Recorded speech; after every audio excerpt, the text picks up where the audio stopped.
Ya, assalamualaikum warahmatullahi wabarakatuh. Jumpa lagi dengan saya Muhammad Sultani. Hari ini kita berada di sawah, tepatnya di Cangkaran. Alhamdulillahirobbilalamin. Pertama, kita harus berterima kasih kepada Allah yang telah banyak memberikan kepada kita beribu-ribu, berjuta-juta kenikmatan, kebahagiaan di alam dunia ini.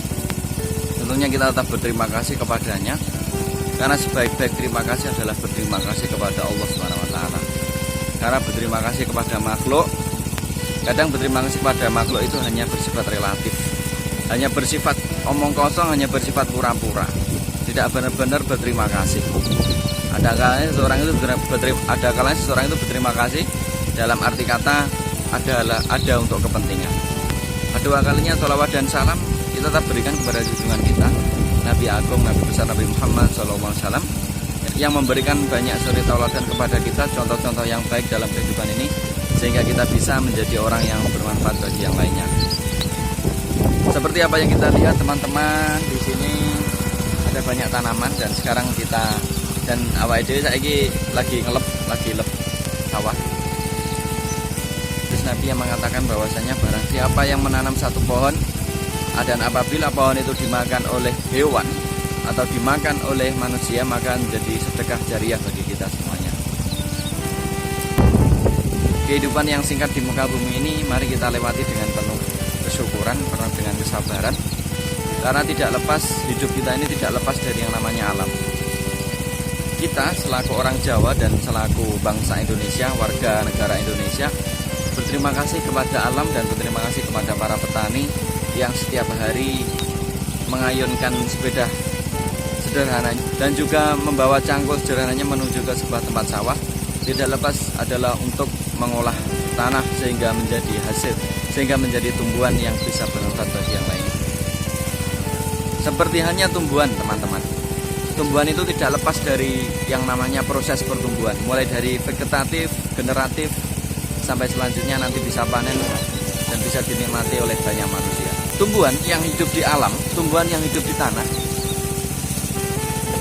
tidak lepas dari melalui proses dari yang namanya mulai dari masa awal tanam, kemudian pertumbuhan masa remaja dan sampai dewasa, tidak lepas dari melewati proses-proses yang panjang. Dan ini tentu menjadi sebab bagaimana kita bisa belajar pertanian, bisa belajar tentang alam, dan memang semuanya membutuhkan proses. Proses di mana proses itu akan membuahkan sebuah hikmah. Kita bisa menggapai hikmah di dalam sebuah proses tersebut. Seperti hanya cabai. Cabai yang hidup di sekitaran sawah Cangkaran ini mempunyai varietas sendiri-sendiri, bibit benih yang beraneka ragam. Karena pada umumnya ketika petani ini menanam sebuah tanaman di sawah, tidak lepas dari mulai awalnya adalah menanam bibit yang nantinya dirawat sampai panen. Bicara soal benih, bicara soal bibit, tidak lepas dari manusia. Manusia juga termasuk makhluk. Makhluk berarti ciptaan, kholik berarti pencipta, dan tumbuhan yang ada di sawah ini juga merupakan makhluknya Allah, juga ciptaannya Allah. Jadi kita sebagai manusia hanya bisa merawat semampunya, menanam sebisanya, dan nanti terserah Allah yang akan menumbuhkannya. Dan itu kembali kepada sebab di mana nanti kita merawatnya. Karena semua ini kembali kepada yang merawat. Ketika benih itu ditanam, maka benih itu akan tumbuh, dan benih itu akan menjadi generasi selanjutnya, menjadi penerus. Teman-teman yang berbahagia, teman-teman dan sobat-sobat sekalian dimanapun Anda berada, bahwa hidup ini tidak lepas dari yang namanya permasalahan atau problem. Seperti hanya cabai. Kehidupan cabai tidak lepas dari hama, tidak lepas dari cuaca, binatang-binatang kecil yang mengganggu tanaman sehingga tanaman itu bisa merusak, hidupnya tidak bisa normal. Dan ini memang sudah menjadi sunatullah. Cabai di depan kita ini sudah 2 bulan proses penanaman dan perawatan, tapi sudah maksimal, sudah juga maksimal perawatannya, tapi hasilnya juga kurang maksimal. Itu menurut ukuran manusia memang kurang secara perawatan, tapi ya itu yang namanya takdir, yang namanya kehendak Allah, karena Dia yang Maha menciptakan. Apapun yang kita bisa lihat di persawahan ini, teman-teman, ini adalah makhluk yang diciptakan Allah, yang ditumbuhkan oleh Allah, dan nantinya untuk keberlangsungan hidup manusia. Jangan kita merasa kurang di dalam kehidupan ini, karena hakikatnya bumi yang kita tempati ini dan langit yang ada di atas sana itu adalah milik Allah. Nah, ketika Allah mengatakan lillahi ma fis samawati wa ma fil ard, kepunyaannya lah yang ada di langit dan yang ada di bumi, maka ketika bumi ini dimiliki Allah dan langit yang luas itu dimiliki Allah, maka secara otomatis yang memiliki akan menjamin seluruh kehidupan yang ada di langit dan yang ada di bumi. Jadi tidak ada kekhawatiran bagi kita selama kita hidup di muka bumi, karena kita tidak tahu pengelolaan, kita pun tidak tahu bagaimana cara mengelola semesta ini. Langit yang besar itu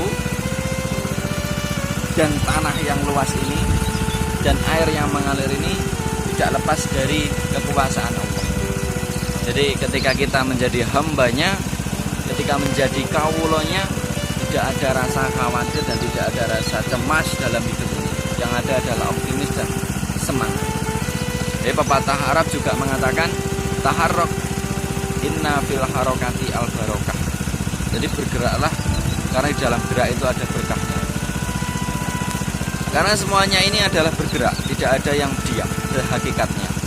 Ketika kita melihat tumbuhan rumput ini diam, jadinya dia itu sedang bergerak, bertasbih kepada Allah, bertasbih kepada penciptanya.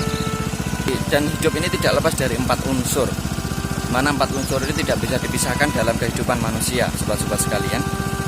Ketika kita hidup, kita juga memerlukan matahari, kita hidup juga memerlukan udara, kita hidup juga memerlukan air, dan kita hidup juga memerlukan tanah. Dari keempat unsur ini tidak bisa dipisahkan dalam hidup kita. Terkadang manusia lupa, terkadang manusia tidak berpikir, tidak bertafakur bahwa kita bisa hidup itu bukan rencana kita, tapi rencana Allah. Yang mengadakan hidup ini adalah Dia, Allah Subhanahu wa Ta'ala.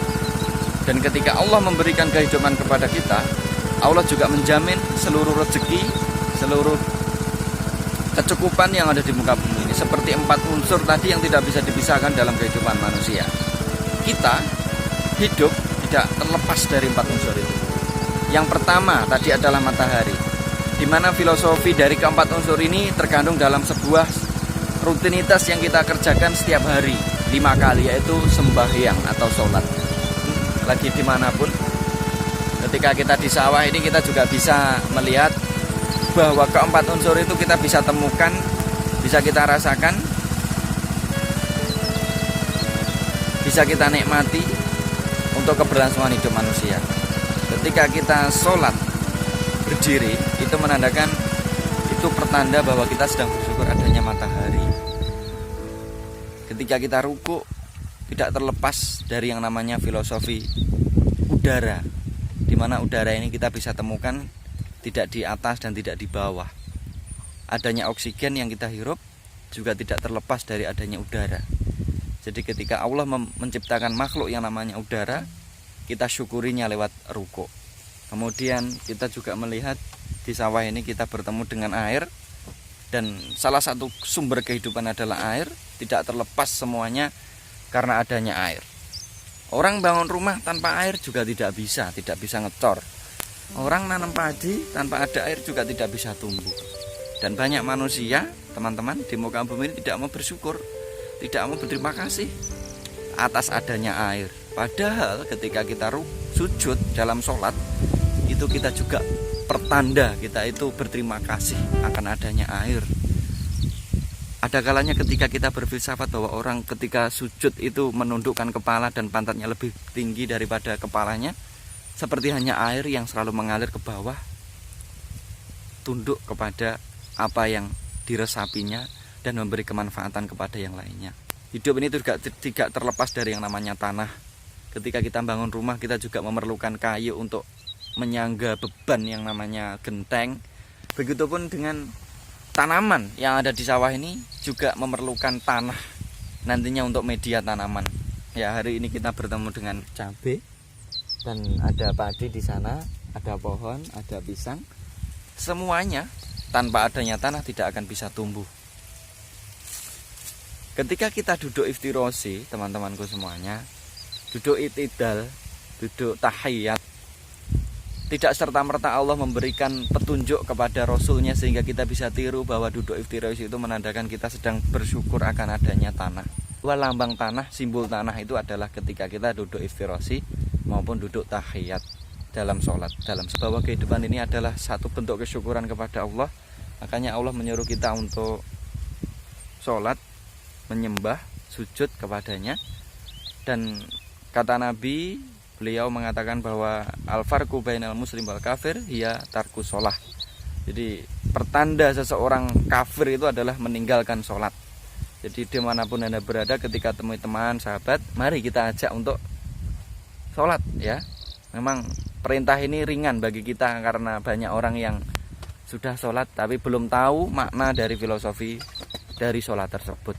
Nah, ini sehingga menambah keyakinan kepada kita bahwa perintah Allah yang namanya sholat ini sangatlah besar ya, bahwa Nabi sallallahu alaihi wasallam Isra Mi'raj dari Masjidil Haram ke Masjidil Aqsa kemudian ke Sidratul Muntaha hanyalah untuk menerima pesan perintah sholat ini dari Tuhan yang Maha Besar. Yang dimanapun Anda berada, intinya dalam kehidupan ini kita harus banyak berterima kasih, bersyukur kepada Allah dengan cara kita melaksanakan perintahnya, yaitu dengan sholat.